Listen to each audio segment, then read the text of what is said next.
Ladies and gentlemen, tadzoka kuna Apostle Amos Zinyake, the hangman. Zitari vakaripiwa mushure meunge wafamba mbiri yekuhenga madhimoni. Surprisingly, Apostle Zinyake havadundi invite kwavanenge vachihenga madhimoni. Hamira kuti vanenge vanyatsoviga chii. Apostle, ne musingandi invite pamunenge muchihenga madhimoni. Ndotya kuti nemakamera ako aya aiwo unombopinda matareka. Saka hatidi kuti uzovhiringika bozi. Territory andende inopisa zvokuti munhu anobva kumatara angapagari. Manzwa, ladies and gentlemen, hanzi kumatare kwanendiri ndina nasekuru chii pamwe ndini munhu wekutanga anobuda dhimoni akabata kamera. Neimimi vanhu vanenge vabata makamera kusingabude madhimoni cheche. It depends, because chinoitika ndechekuti pachirungu vanoti expectation is the breeding ground of a miracle. Okay. Iwe nenguva yakuzotora unenge wayazoita basa rako rekutora mavhidhiyo. Yes, vanhu vauya kuzosunungurwa. Asi ukauya uri ready. Or there's also a time yekuti vemakamera vacho vanogona kutozoashaya. Vemakamera nevemakeyboard. But hamavakurudziriwo here kuti even kana chechi yapera wombobatwa musoro, because ndoona ndikuona anosara uri marombe futi muupenyu. Unongonzwa kuti airidza keyboard zingene mukomana uyo aitora mavhidhiyo kuchechi, but time yakauya breakthrough iye angangori focus kuti ndiani adona, ndiani apiwa impact. Aiwa, chinoitika ndechekuti zvinoenderana neteaching inenge ichipiwa munhu, because kutora kamera is part of the service. Ministration. Yes, part of ministration. Inini zura itotora kamera akatozotakurwa nevanhu. He cannot explain what happened to him. Because kana simba riripo. Ya, ndikubaona. Koma asha. Maasha, yeah. Sometimes down to ashkwawe as well. Murubanzwa, ladies and gentlemen, hapana anosara kana tiri kuchechi tichiona kuti munhu uri kuwana munana here, kana kuti munhu uri kusunungurwa here, kana kuti munhu uri kubatwa namweya mutsvene. Mazuva apfuura angari mazuva eValentine. And Apostle Zinyake ndichikutarisai paTikTok yenyu, pamafacebook, maposta munoisa, munoratidza kuti hamungonyanyi kungoti the word of God, the spirit, the chii zviri tipi izvi. Munombozvitora mumbozviso palevel revanhu vari kurarama day to day, muchitaura about magariro, vana, ushamwari, ukama. Pane nhau dzeValentine ndobva ndangodzibatanidzwa nemabirthday nemachii. Munobhiliva here kuti ana baba vanofanira kupo Valentine, especially mana baba vekuchechi? Yeah, I think chimwe chinoitika ndechekunzwisa kuti foundation yacho yeValentine zvakambomira sei. Kune vamwe vanobhiliva kuti there are a lot of mysteries surrounding the day. And vamwe vanotobhiliva kuti it's a Christian day rinoremembwa kurewa kwaSaint Valentine. Vamwe vanoitora kuti there was also a pagan god akanga ari god of agriculture. Isi saka rine mamysteries, rine zvinhu zvakavanzwa zviri mariri. But tinogona kuti why should we celebrate it? Ndozuva rekuti people can renew their vows. Vangofanana neChristmas. Jesus was not born on the 25th of December. Zvakafanana neEaster. You see, they are not biblical. But tinoashandisa kuti every day tinofanira kurunza for something that is positive. Saka kana zuva iro richiita kuti baba namai pambenge pasikaine katension richigona kuvaunza pamwe chete nekutengerana maruva. Ndo zvinhu zvinobatsira kuti marriage ifambe. Alright, ndikubaona. Saka zuva iro tokwanisa kurishandisa to bring love into the family. Maybe pamwe rudo rwanga rwakuti richiti kuri revivawo, ndikapuwa karuva ukanyemwerera, kana unge nechigumbucho wange nacho tombochi. Alright. But murume anofanira kumirira here, murume wechiKristu totonyenda. Anofanira kumirira zuva 1 pagore here, kana kuti love is an everyday thing. Love is an everyday thing. But chinoitika manje muwanano ndechekuti foundation yemarriage yacho yakamira sei. Inofanira kumira sei? Chinoitika ndechekuti pane zvinhu zvinofanira kuti munhu azvibvunze kana kubvunzwa asati apinda mumarriage. And number 1, kubvunzwa kuti why are you getting married? Right, kana uchiti you love someone, what do you mean? mina ndichange nepa why are you getting married ndanzwa nekurara ndega unowanza nekurara wega saka the chances okuti marriage yo imire ari very low because chinhu chine madrivers emarriage ndo anoita kuti marriage imire kurara wega arandega usiku hwakareba wakareba zvinoitika usiku zvakawanda pezvo uzongoona kuti arega ndingotsvakawa ndogara ndinaye unozoona manje kuti pamunojairana paya uchazoona kuti zvekungorara mese is not all that is needed in a marriage. Saka ipapo ndo panotenga maproblems sati kuti madrivers emarriage chinoita kuti urore nekuroorwa chii anditi ndozvati kutaura zvekuti pane mareasons why akawandisa why we are having maissues ema-divorce rate akawandisa ndo there's a question yatinobvunza munhu kuti what do you mean when you say you love someone? Why? Because kune munhu anogona kuti ari kuda munhu but iri lust. You understand? You see, there's a difference between love and lust. So kana uchida munhu anditi you realize kuti kune ma-challenges amunogona kufesa but rudo iri haruperi. But kana iri lust ndekutaiwa mukadzi uyu akamira akadai ndachiva chakati paari. And the moment you get it you lose interest nekufamba kwetime. Saka there are a lot of marriages akasina kuvakwa parudo akavakwa palust. Yeah, pani nini I think ndofunga ndatovaka marriage palust. Once zuzu hatinyanyofamba mweya walk by sight toona shokurambari zvinooneka hazvigare. Yes, you need to look at the invisible. Yes. Yeah, chakatakurwa nepackage yacho. Saka ndinoona sei manje chakatakurwa nepackage. Yeah, ndosaka kune ma-issues akaita sana courtship, dating, kuzivana. You remember kuti vakuru vaigara vachitaura kuti roorana vematongo.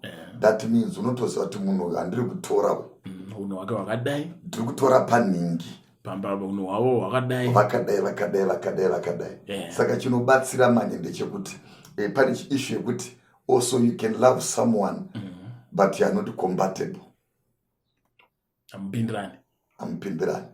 Uchazoti munhu ndosaka kuti even ukaenda kumacourts chaiko there are profiles, high profile cases unozwainza ninganga achiti due to reconcilable differences we can't stay together. Do you love him? I love him but we can't stay together. Hatisi kupindirani. Saka kuti marriage imire haisi nyaya yekuti wangoda munhu bedzi.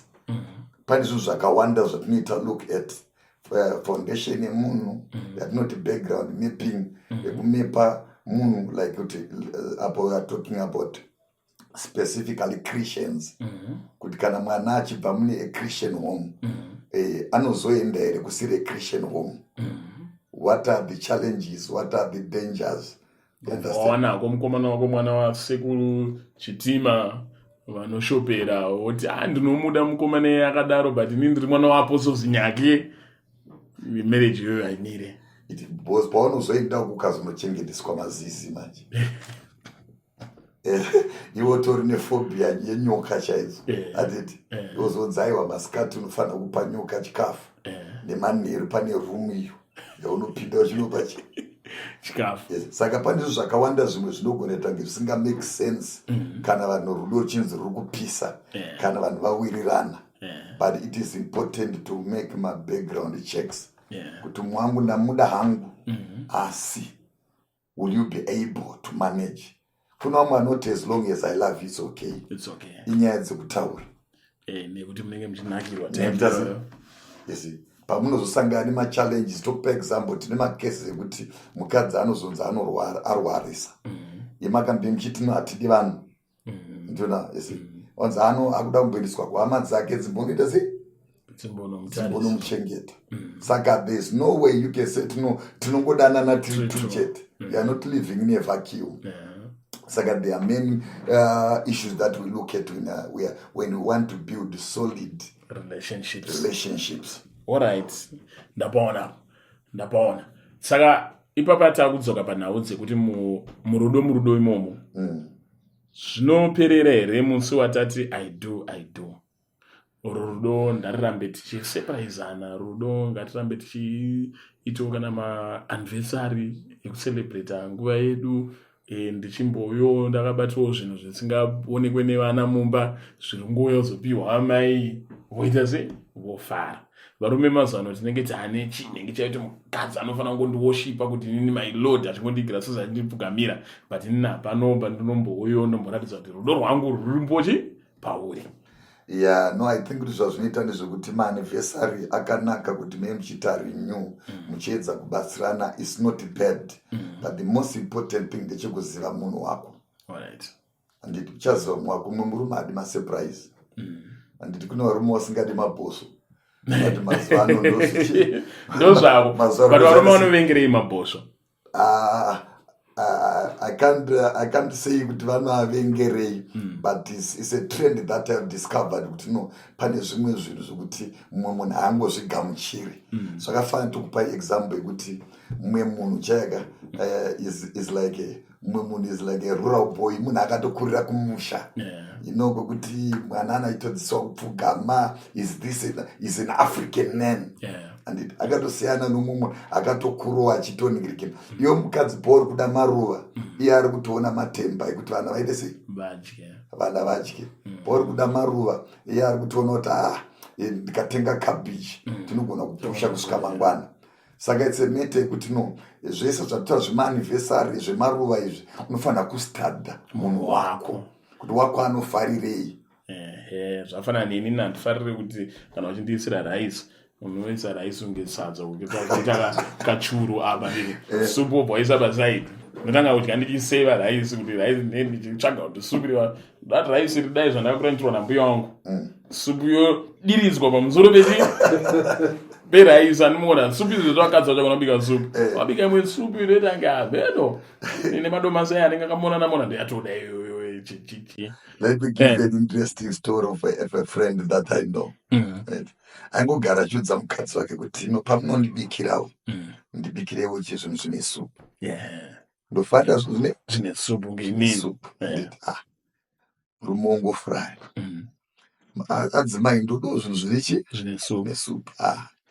One day mukadzi ati murume anoda supu, anoziva kune mabheseni achiriwe mabheseni aya, handiti sadza raiswa mubheseni, muriwo waiswa imomo, supu yabva yaiswa, pakasara kawaiti ndokaingooneka padenga apa kesadza akireta dhamu resupu. Saka uyu paakakototipa musuwa kudai sadza rakabva sei ndoinonzikazi mai baba mwana munoshusha akati munoda supu. Saka the most important thing is iziva munhu wako kuti anodei. Kune mumwe wekuti haakwanisi kuenda kumuva, haazvifariri. Anofarirawo kana kuenda kumunda mutsvaga chenyu fritaavana. Ndo rudo rwake rwuri muchisakura muchitaura nyaya yavanhu anenge achinzi achifara. Iwo uri kuda kuenda naye kuno inoti kudate night, munofanira kumunda night. Alright, saka hapana here zvimwe zvima-events zvamunorongawo zvekuti pane zvimwe zvinhu zvekuti hatikwanisi kutaura pakamera panapa, especially nekuti anadzika vana kuroora, saka zvinofanira kunzwa izvozvo zvamunofanira kuitawo nemacouples. Hapana here ma-events amunomboitawo saapotso muchidedzawo vanhu vari married muchimbovaratidza kwara. My events aripo, we do those events kuti like as the issue of divorce in Zimbabwe is alarming. The rate is too high. Saka we try by all means kuti no, here and there we do couples meeting. We try by all means to engage with the couples. Tichiona kuti no, zvingavabatsire zvii. Alright. Ndopaona sikatoitarisira pamberi kapa. Aiwa ndokuudza kana kuti but iwo usati waroora ufanira kuuya for premarital. Kutoti zvamunozotaura ipapo zvinogona kundityisa zvokusvika pakusatoroora. Botse ndatoziva kuti wakamuona kupi. Kwamunosangana kunodetermina futi zvinoitika mumarriage. Kanoziva mazuva ano kuti akusangana pama-dating applications ana Tinder. Ungazive munhu pa-dating application Pane pari pamaketi ka. Pamasukonotora ndozo zivana letu hatingazvirambe zvedu, but you realize kuti matestimonies anobudapo sometimes they are very few. It's very important kuti musati maita decision yekuti I do munge mazivana. It is also important kuti usaiswe pressure. Why chimwe chete mamarriages asamire munhu anoroora because ari kunzi wakurisa ndinanachi ungadai vava vane mudzimai wapasera anona mai aikona kutendera kuti pressure ipinde mauri. And like this question that I'm saying, you need to ask yourself, why am I getting married? Indeed. In what way will I be a better person married than the remaining single? Zvinozondivaka chii? Ndinozoita munhu ari nani sei kana ndaroora pane kugara ndakadaro. Yes, ende zvinobatsira again ndezvekuti patinoita spiritual mapping toda kuti tinotreka futi relationship yemaparents ako. Because zvinogona chimwe chiri kunetsa ndechikuti ibitterness dzinotakurwa into marriage. Spiritual mapping Dave. Ndoku kudzoka kumashure kokuona kuti no ukaverenga zita 2 Samuel 21 you know that there was famine in the land for 3 years when David was king. And they sought the Lord kuchichiri kukonzera famine. The first year kogetika famine, second year famine, third year famine. I got this is not normal. Yes. So sometimes pamune muri dating by courtship and it which I realize that no maybe munhu ari kudanana naye mumba mavo hakuna akamboita marriage yakamira. What caused that challenge? No mapping. All right. And afanani tikaba unzi na doctor mbakwenyu kunene akamboita sugar. And if you understand us kuti no akakumba kwa you realize kuti no uchaona kuti no mukomana wangu anondida chaizvo. But all my brothers akese vane vakadzi 2 3 polygamy. Kana kuti akane vakadzi 3 vakaenda. Ane vakadzi 3 vakaenda. Iwo unozomugona here. Akatadzwa nevamwe vavo. Then pane issue again yepolygamy. Kuti is it biblical? Is it biblical? Yeah, we need to answer that one. Is it biblical? If you have to read kuna vanhu vanoijustify I think in Matthew 19 and vanhu vadzidzi vanhu mapharisees vakauya kuzobvunza Jesu kuti sei Moses aitendera varume to write a divorce certificate. And Jesu akati he permitted them because of the hardness of their heart. But it was not so in the beginning. All right. In the beginning, he made them male and female. The two shall be one, not a 3. Yeah. The two, but because sometimes toda kuinterpreta zvimwe zvinhu nemenzira, but we go back to the beginning. Hati zvanga asina kudaro pakutanga. Ndosaka une mwoyo umwe chete, mwoyo upo vanhu vatatu. Hanzi naEvangelist Muparinga, hanzi vakanzi vachava nyama imwe chete kana va more than 2 rinenge ratogango. All right. So barika mubhaibheri ririmo asi hakusi kuti rinotendwa nebhaibheri. Ririmo because Mwari zvakatenderwa nehardness of the heart. But it was not so in the beginning. So when you are dealing with the matters, we go back to the root. Genesis. Beginning. All right. Ladies and gentlemen, mavanzwa apostles nyake uchenje runenge wakawandisa nofunga mukona pane mabhaibheri matatu nemanotsi kuti zvine ndanyazonzwisiswa. But inyaya yemavalentine I think inini gorono yandinge ndane mudzimaiwo ndinge ndichimboita ndichikusurprise ndimbokufadzawo tichitora uchenjeri tichiona ndakufa. Follow apostles nyake paTikTok nepaFacebook ndopanenge pane mavideos obo avo and varoda kubata inhamba inenge ichi 0772 4701 apostolsnyake@gmail.com. Yeah, ku TikTok kuna anonzi Hangman. Aiwa mashali ndodzinga zvangu. Yes. Azvitoma ndinodzinga. Munodzinga. Vanorwara vanoporeswa. PaFacebook Amos Nyake. But my word ndere kungotaura kuti let us love one another. Psalm 133 says, how good and pleasant it is when brethren dwell in unity. Yes. And this is very critical, Zico. There is what we call marrying wrong. Marriage is not one size fits all. Marriage is tailor-made. There is somebody who is suitable for you. Alright. Saka pane pekuti sometimes unogona kuva nemaproblems atakusangana nawo panapa. This is where we bring an issue of sacrifice. Kana zvisina kumira mushe, you have got to find each other by mom. Find the counseling. We don't want violence. Kana zviri kufamba zvakanaka, there are marriage counselors vanogona kubatsirai for the sake of future generations. Yes. Vana vanoda kuzotedzerawo kuti no vabereki vedu vakatichembera. Sometimes pane paunyatsona panapa njuga dzakarema, but ndakuitira vana ndamhanya pakaita se pakarimwa. Zvinhu zviri kunetsa. But don't be selfish. Think about future generations. This is my message to the Zimbabwean people, that no vangati panane maruva kana wakavashaya ipapo, next time you get them. Kana usina kunziridzirwa boso, aiwa next time boso rikuya. Kuna akazoshayikwa paposto ainzirwa dopo wa maruva. Asivo, mira panzvimbo kasonge mapostori, mira panzvimbo. Aswari wasipo. Thank you. Thank you so much, Apostle. God bless you.